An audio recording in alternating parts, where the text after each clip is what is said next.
สบายดีครับทุกคนวันนี้จะพาทุกคนไปลักมะขามเนาะ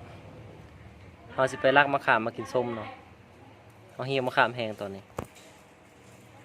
ซึ่งกอไม่กอของเราเนาะเป็นกอของพระเจ้าเนาะไปลักเอา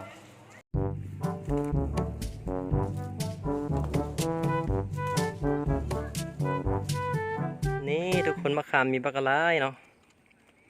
มะขามขึ้นมาถึงต้นเลย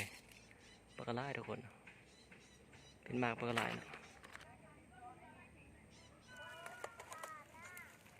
นี่ครับมะขามมีมากง่ายๆเนาะขอซื้อบ่ขาย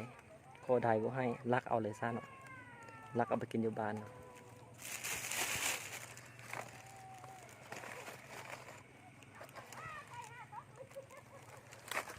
นี่นะทุกคนเนาะอะไรไล่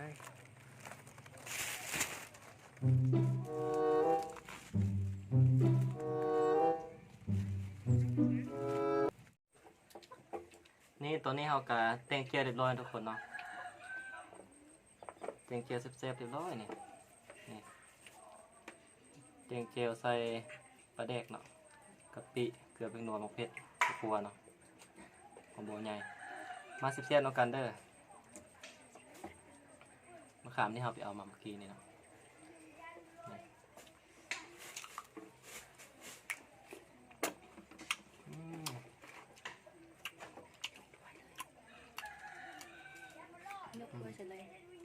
ครับอลีทุกคน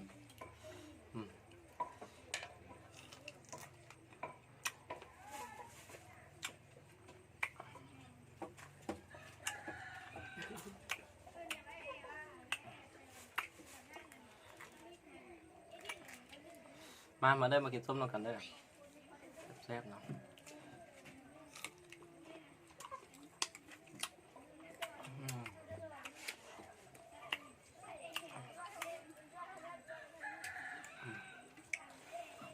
ของโบใหญ่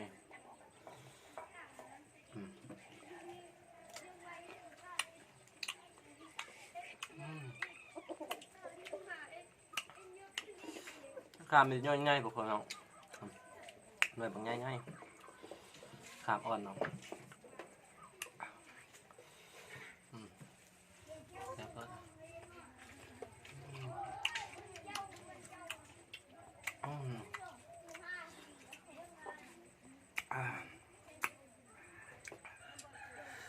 เทียบกัน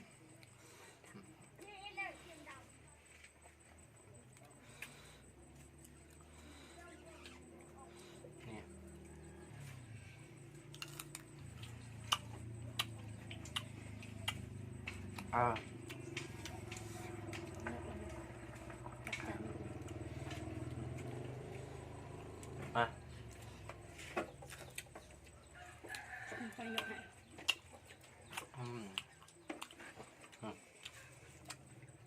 แซ่บอ่ะ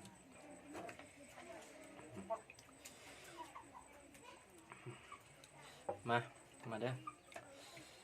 ส้มแซ่บๆเนาะ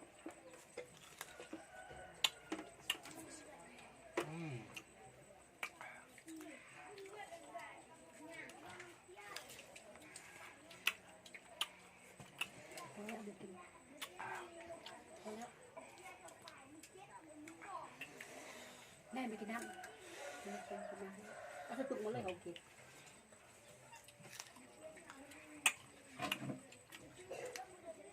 อั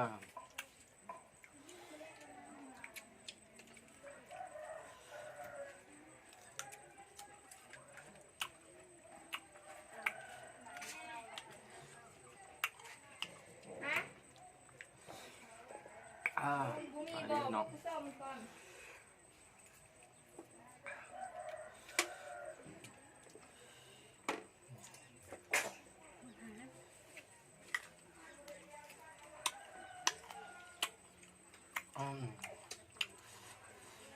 หัวแตกเลย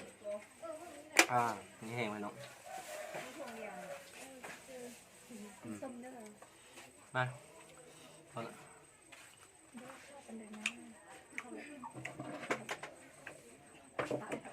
ตาโอนน้องสาวนะคือกินน้ำเนี่ยทำเทียบกันตัว มีแล้ว อืม มีแล้ว อืม ครับสบายดี สบายดีเด้อ กินส้ม เอาเลย สบายดีเนาะ มากินส้มกันนี่น้องสาวเนาะ มาเด้อมาเด้อ ซื้อซ้ำไม่ดังตัวแดงใจเดิมนะจ๊ะโอ้ยบุ๋ย อ่าอืมเดี๋ยวออกไม่แห้งเลยครับ พี่ก็มีน้ำ แซ่บ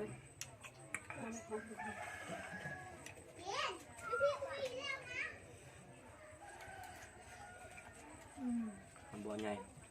ประเดี๋ยวอืม เห็ดน้ำสมุน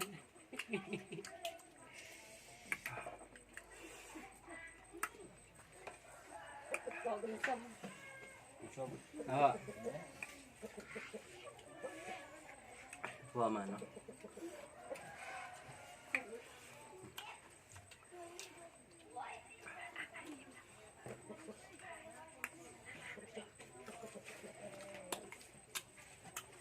ก็เลือดส่องมันเป็นเนื้อมาเลยเนาะ อืม เป็นเนื้อหัวเลือดส่องแต่ผมมันมาเลย อ่า มาเด้อมาเด้อทุกคนเด้อทำยังไงเด้อ อืม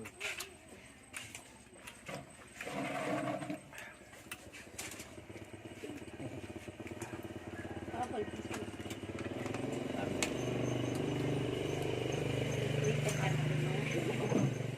อะไรเดี๋ยวเรื่อง อ่า ครับทุกคนนะอืม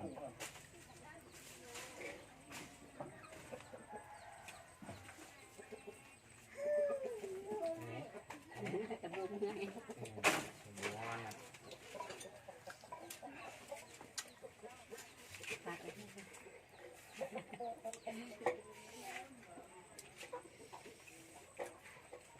ยากนำได้หันยากนำได้หันใช่เลยไหม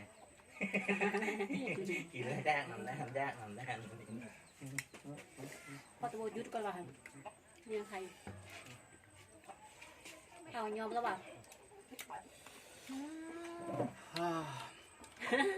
เห็ดบ่ เป็ดแห้งไปแล้วเป็ดตังฮอนเนาะยำนี้ตังฮอนเนี่ยแซ่บ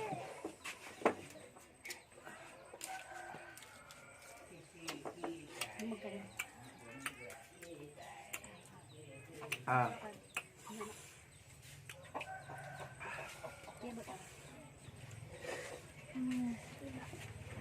มาได้กินโดนแล้วเนาะมากินสูตรเจียวแดกแซ่บ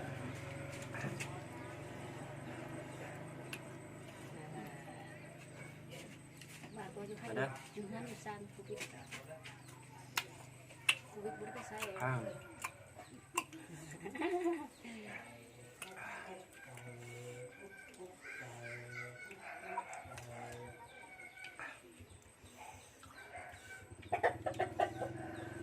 มันจะกินไม่เป็นไร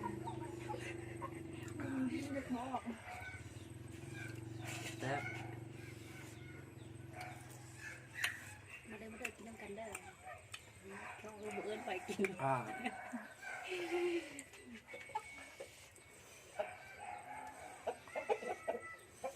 สำหรับคลิปนี้จะมีเท่านี้ทุกคนเนาะฝากทุกคนกดไลค์กดแชร์ให้เลยเด้อขอบใจ